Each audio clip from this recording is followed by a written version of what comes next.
All right, Living Environment fans, it's time for today's Bellringer. It's Friday. You heard the Friday song. We need to finish the New York State lab today. That's what has to be done today. We have to finish that lab today. So some of you have 1 period left to do it, some have 2. All right, let's get to it.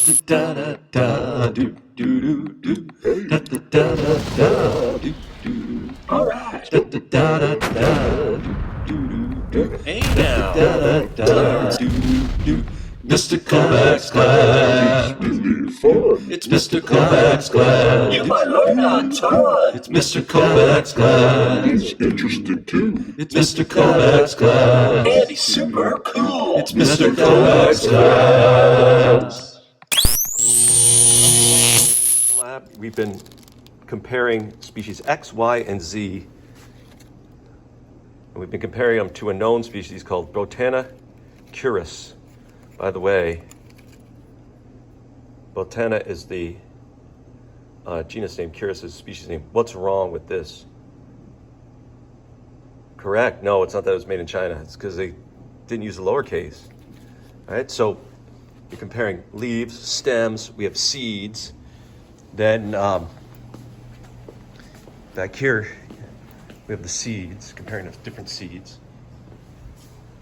Then you've been doing the paper chromatography. That is, you've run the pigments of the extract through and you're looking for comparisons. And then you have to do the enzyme test where you take some indicator.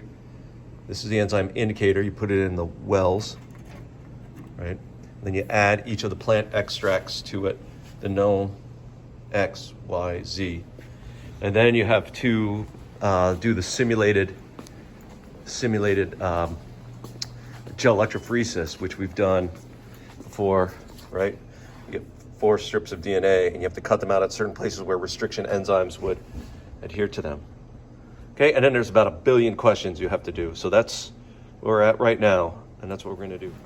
Oh, before I forget, I made my own little Mr. Kovacs cladogram. I picked some organisms. I had a cat, a hippo, flamingo, snakes, and snails. And so the cladogram shows divergent characteristics, right? So like, these guys are all animals, so that's what's similar, but they're different from each other. One of the main differences is bones. Snails don't have them, but all of the other guys do. All right, so everybody from here down has bones. That's all these guys.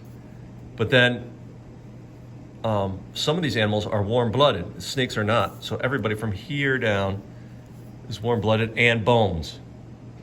And then let's try to think of other important characteristics to separate warm-blooded birds from other mammals. The whole mammal nursing young thing, everybody from here down is a mammal, birds are not. And then I was like, well, what separates a hippo from a cat? Probably has to do something with the way some of their bones are built, either their mouths, usually we like to use teeth, right? So we've got true carnivores, the cat, and then you've got hippos, right? So that's a cladogram. It shows big evolutionary steps. The hard part is figuring out what are the steps. All right. So based on this cladogram, which 2 organisms would be the most closely related? Perfect.